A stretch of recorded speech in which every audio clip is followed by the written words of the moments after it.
వి Krishna Raghava Jayendra Chaitanya Bharat alias Bharat. ఈ పేరు ఇప్పుడు ఏపీ రాజకీయాల్లో హాట్ టాపిక్ గా మారింది. భరత్ మాజీ ఐఏఎస్ అధికారి చంద్రమౌళి కుమారుడు. పంచాయతీ ఎన్నికల్లో కుప్పం నియోజకవర్గంలోని మెజారిటీ స్థానాలు గెలవటంలో భరత్ కీ రోల్ ప్లే చేశారు.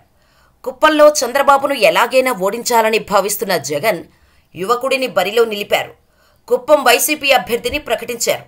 కుప్పం నియోజకవర్గం శాంతిపురంలో నిర్వహించిన బహిరంగ సభలో మాట్లాడిన జగన్ ఎమ్మెల్సీ భరత్ను కుప్పం అభ్యర్థిగా ప్రకటించారు. గత ఎన్నికల్లో భరత్ తండ్రి చంద్రమౌళి గెలవకపోయినప్పటికీ భరత్ను ఎమ్మెల్సీని చేసి కుప్పం నియోజకవర్గం ఇన్ఛార్జిగా నియమించారు జగన్. చిత్తూరు జిల్లాలో చివర్లో ఉంటుంది కుప్పం. ఆ కుప్పం అసెంబ్లీ నియోజకవర్గంగా 1955లో ఏర్పడింది. ఇప్పటి వరకు 14 సార్లు ఎన్నికలు జరిగితే 9 సార్లు తెలుగుదేశమే గెలిచింది. 1983లో తెలుగుదేశం ఆవిర్భావం నుంచి మొదలు పెడితే ఇప్పటిదాకా పసుపు జెండానే రెపరెపలాడుతోంది. అప్పటి నుంచి ఇప్పటిదాకా తెలుగుదేశానికి ఎవరూ బద్దలు కొట్టలేని కంచుకోటగా కుప్పం కొనసాగుతోంది. 1983, 1985లో రంగస్వామి నాయుడు టీడీపీ నుంచి గెలిచారు. 1989లో కుప్పంలో అడుగుపెట్టిన చంద్రబాబు ఇప్పటిదాకా వరుసగా 7 సార్లు గెలిచి సరికొత్త చరిత్ర సృష్టించారు. నిజానికి బాబు సొంత నియోజకవర్గం చంద్రగిరి. 1978లో కాంగ్రెస్ తరపున చంద్రగిరి ఎమ్మెల్యేగా తొలిసారి ఎన్నికయ్యారు. తర్వాత కాంగ్రెస్ను వీడి టీడీపీలో చేరారు. 1983 ఎన్నికల్లో తెలుగుదేశం నుంచి పోటీ చేసి ఓటమి పాలయ్యారు. ఆ తర్వాత టీడీపీ వరుసగా గెలుస్తూ వస్తున్న కుప్పం మీదకు చంద్రబాబు ఫోకస్ మళ్లింది. 1989 నుంచి అక్కడ పోటీ చేస్తూ గెలుస్తూ వస్తున్నారు. 3 దశాబ్దాలుగా కుప్పం ప్రజలు చంద్రబాబును ఆదరిస్తూ వస్తున్నారు. 1989 నుంచి వరుస పెట్టి 7 సార్లు చంద్రబాబు కుప్పంలో ఎమ్మెల్యేగా గెలుస్తూ వస్తున్నారు. అలాంటి కుప్పంలో చంద్రబాబును ఎలాగైనా ఓడించాలన్న లక్ష్యంతో వైసీపీ గడిచిన 2 ఎన్నికల్లో గట్టి ప్రయత్నమే చేసింది. ఐఏఎస్ అధికారిగా పనిచేసిన కె చంద్రమౌళిని బరిలోకి దించిన వైసీపీ 2019 ఎన్నికల్లో గట్టిగా కృషి చేసింది.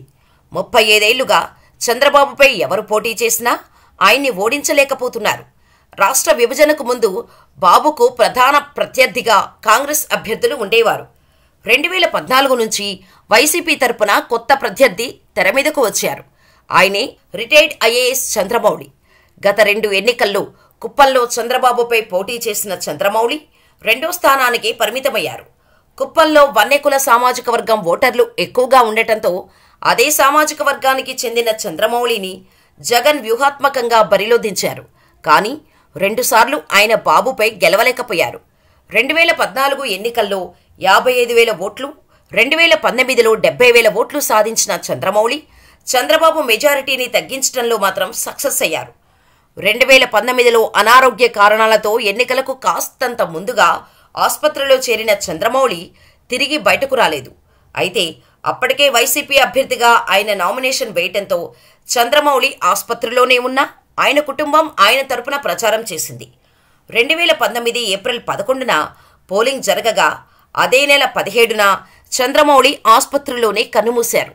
అంటే ఎన్నికల ఫలితాలు వెలువడక ముందే ఆయన మృతి చెందారు.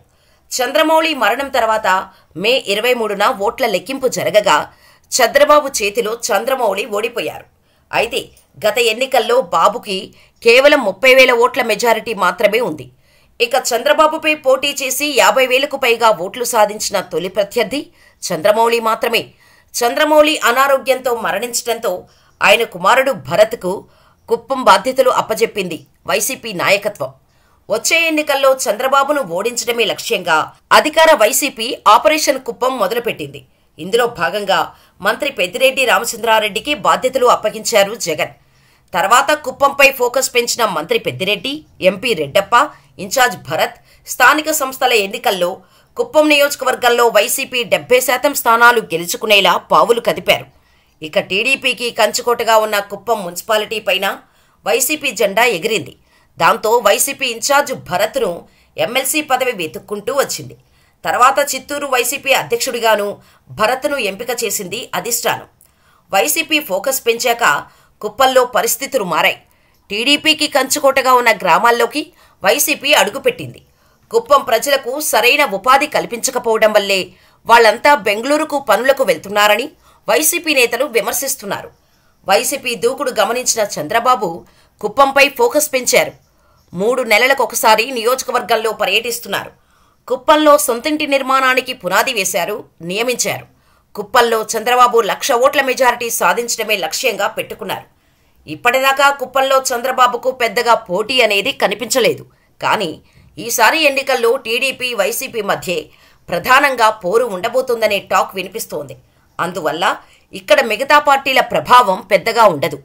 ఇక 3 నెలలకొకసారి కుప్పంకు వస్తూ క్యాడర్లో జోష్ నింపుతున్నారు చంద్రబాబు. ఇదిలా ఉంటే భరత్ను కుప్పం ఎమ్మెల్యేగా గెలిపిస్తే మంత్రివర్గంలో చోటిచ్చి గుండెల్లో పెట్టుకుంటానన్నారు జగన్.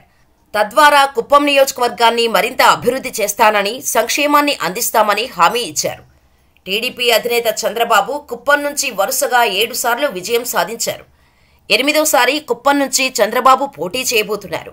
అయితే గత ఎన్నికల్లో చంద్రబాబు భారీగా మెజారిటీ తగ్గటం, ఆయనపై వ్యతిరేకత పెరగటం వైసీపీకి సానుకూల అంశాలు. చంద్రబాబును ఓడించాలని భరత్ తండ్రి చంద్రమౌళి 1999 ఎన్నికల తర్వాత కుప్పంలో చంద్రబాబు మెజారిటీ క్రమంగా తగ్గుతూ వస్తోంది. మరి ఈసారి చంద్రబాబు మెజారిటీ విషయం పక్కన పెడితే ఇక్కడ మళ్లీ తెలుగుదేశం జెండా ఎగురుతుందా, లేదా యువరక్తమైన భరత్కి ఛాన్స్ ఇస్తారా అన్నది చూడాలి. సాయశక్తులా ప్రయత్నాలు చేశారు. చంద్రబాబుని ఓడించడంలో సఫలం కాలేకపోయినా మెజారిటీని తగ్గించడంలో మాత్రం సఫలీకృతమయ్యారు. మరి తండ్రి బాటలో పయనిస్తున్న భరత్ తండ్రి కోరికను నెరవేర్చడంలో విజయవంతమవుతారా లేదా అన్నది చూడాలి. మరి కుప్పం మున్సిపాలిటీ ఎన్నికల్లో జరిగిన మ్యాజిక్ సార్వత్రిక ఎన్నికల్లో కూడా రిపీట్ అవుతుందా? చంద్రబాబుని ఓడిస్తారా అన్నది పెద్ద ప్రశ్న. ఎన్నికల రిజల్ట్ వచ్చే వరకు వేచి చూడాల్సిందే.